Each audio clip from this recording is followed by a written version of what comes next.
Hello, c'est HR, votre chroniqueur. Alors je viens de découvrir au cinéma Followed It, un film d'horreur. Alors honnêtement, je n'ai pas du tout aimé ce film, je n'ai pas du tout accroché. C'est dommage, pourtant il avait du potentiel. Bien évidemment, je vais vous dire pourquoi. Let's go!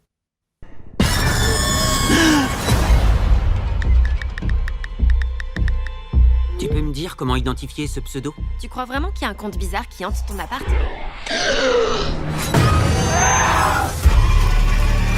Oh mon Dieu! Il n'avait que 10 ans quand sa mère est devenue folle. Vous avez vu mon fils David, c'est ça? Qu'est-ce qu'il veut? Demandez-lui vous-même.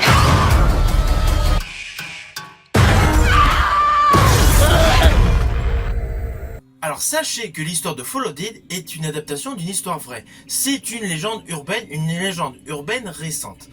Mais c'est là qu'il y a un problème, vous allez comprendre pourquoi. Alors le postulat de base est le suivant. Nous avons donc un dessinateur de comics sur le net.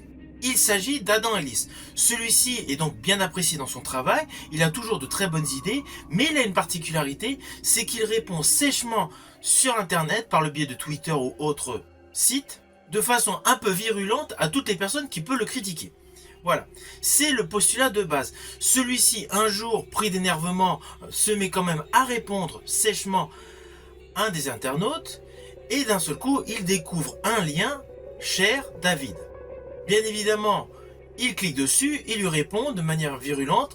Le fameux David lui dit qu'il y a 3 questions à poser. Évidemment, il y en a déjà posé une. Et à partir de là, il se met à avoir des cauchemars et surtout à comprendre que sa maison est hantée. Oui, vous allez me dire, une maison hantée, c'est assez classique au cinéma. Mais là, il s'agit d'un fait réel. Ce qui apporte une véritable nouveauté scénaristique pour le film. En plus, il ne faut pas oublier que ce film, avant de s'appeler Followed It, devait s'appeler Dear David, comme justement dans la réalité. Car tout a commencé par le véritable Adam Ellis qui a publié un tweet le 7 août 2017. Il a publié « Mon appartement est hanté par un fantôme d'un enfant mort ». De ce fait, dans la vie réelle, il a publié quotidiennement et il a tenu en haleine des millions d'internautes, concernant donc le fait étrange qu'il se produisait dans son appartement. Bien évidemment, dans le film, ça voulait être retransposé, à savoir que le film commence par une séquence en 1996 où l'on découvre un fameux enfant devant un écran d'ordinateur et après on bascule jusqu'en 2017. Alors le film est correctement réalisé, mais il a pas mal de défauts. Et je dirais même que la photographie, la qualité d'image laisse à désirer. Ils ont voulu transmettre à l'écran donc un effet donc internet. Ok, il n'y a pas de souci. Alors je m'attendais à un film avec une structure assez équivalente au film Unfriended. Je me déconnecte. Non, il va te tirer!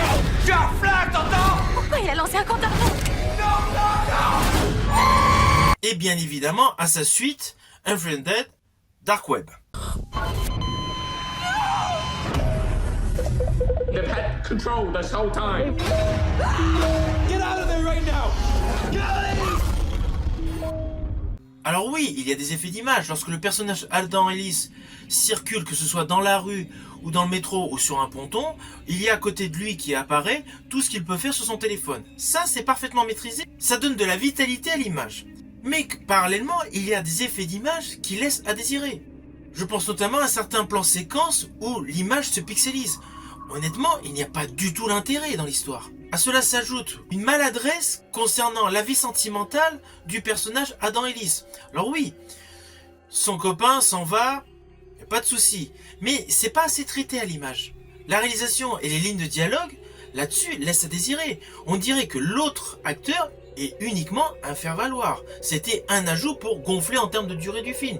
Film qui dure qu'1 heure et demie. Enfin pratiquement 1 heure et demie. Par ailleurs, toujours par rapport à la réalisation, il y a des effets visuels mais qui laissent vraiment à désirer. Lorsqu'on est censé voir donc le fantôme dans l'appartement, ça fait un peu sourire. Autre chose, je n'ai pas du tout compris pourquoi le personnage Adam Ellis, au moment où il a ouvert sa porte d'entrée, il croit avoir vu donc un fantôme, il va aller se cacher sous sa couette. Honnêtement, ça prête à sourire. On se demande pourquoi il fait ça et puis il allume son téléphone. Enfin voilà, il y a pas mal de petits éléments en termes de réalisation et surtout en termes de narration qui ne collent pas. Le réalisateur a voulu provoquer des jumpscares, des screamers, ok, honnêtement c'est raté. pour un film d'horreur, on passe plus de temps à rigoler qu'à avoir une montée d'adrénaline, voire des frissons. Alors, je ne juge pas l'authenticité des faits réels, apparemment qu'a subi donc le dessinateur Adam Ellis. Y a pas de souci. Mais la mise en image de son vécu, honnêtement, laisse à désirer. Alors, côté casting, nous retrouvons Augustus Dupret, que vous avez pu voir auparavant dans Kick-Ass 2. Alors, honnêtement, son jeu est bon. Heureusement qu'il est là, sinon le film serait complètement raté. On sent vraiment qu'il a la trouille par moment. On comprend pas pourquoi, parce qu'en fait les images autour de lui ne nous montrent rien de stupéfiant, d'effrayant. On voit qu'il ressent une véritable peur. Alors à ses côtés, vous allez retrouver dans un rôle secondaire, c'est-à-dire celui de son patron, vous allez reconnaître Justin Long. Cet acteur, vous avez pu le voir auparavant dans Jeepers Creepers. You know what I just thought of, right? Kenny and Darla, You believe that story? that they had to go looking for her head. They only found the car. They never found her. Et dans sa suite Jeepers Creepers 2, puis dans Jusqu'en Enfer. Rien ni personne ne vient pour toi. Comment m'en débarrasser? Vous pouvez mettre fin à ce sort. Alors honnêtement, il joue correctement son rôle, mais son rôle est vraiment très court. Si on l'additionne, si on met bout en bout, ce n'est pas grand-chose. Néanmoins, sur l'ensemble des acteurs, le jeu est bon. Ils essayent de convaincre. Mais le scénario et la mise en scène, il y a un gros bémol. Alors là, ce que je vais dire, ça s'apparente à un spoil, je vous le dis franchement, mais c'est une scène que j'ai particulièrement détestée. On ne comprend pas du tout pourquoi, à un moment, donc nous avons apparemment donc le fantôme de David, donc de l'enfant, qui se retrouve donc derrière Ellis. Celui-ci est donc complètement borborisé, il est tel un automate, il avance dans son appartement comme si quelqu'un tenait, d'ailleurs on a la retransposition, quelqu'un tient des manettes de jeux vidéo. Et là il se met à bouger comme si on le bougeait avec des jeux vidéo. Alors oui, ça a voulu donner une petite ambiance geek, mais cette partie du film est totalement ratée. On comprend pas pourquoi David est derrière lui comme un piqué et que le personnage Adam Ellis bouge à la manière de quelqu'un qui joue donc sur une console. Ce passage est complètement ridicule et ce passage sert strictement à rien. Ce film comporte de nombreuses séquences qui ne servent à rien. Et ce n'est pas du tout, selon moi, un film d'horreur.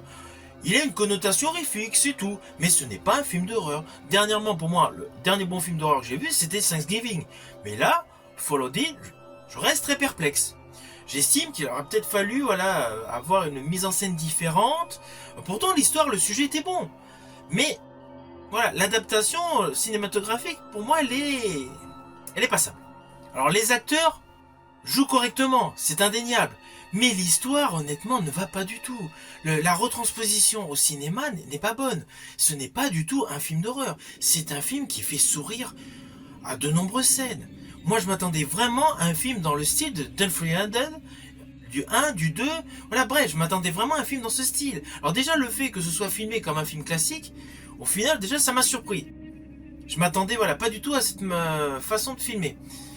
Alors oui, c'est filmé comme beaucoup de films d'horreur, mais c'est le côté humoristique, il a trop pris le devant par rapport à la sensation horrifique qu'il se doit d'avoir. Je reste donc assez perplexe sur ce film.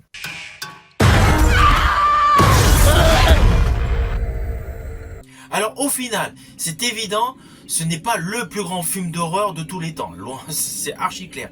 Pour ma part, je l'ai trouvé vraiment bidon, on va pas se mentir. Ce n'est pas un film que je vais vous conseiller d'aller voir au cinéma. Ceci dit, tous les goûts sont dans la nature, libre à vous d'aller le voir. Mais perso, si vous voulez aller voir un film d'horreur, pour vraiment avoir une sensation de peur, une montée d'adrénaline, ce n'est pas le film qui abondera dans ce sens-là. J'espère que ma chronique vous aura plu. Si vous avez aimé, pensez à la liker, pensez à la partager. En ce qui me concerne, je vous dis à bientôt pour une prochaine chronique.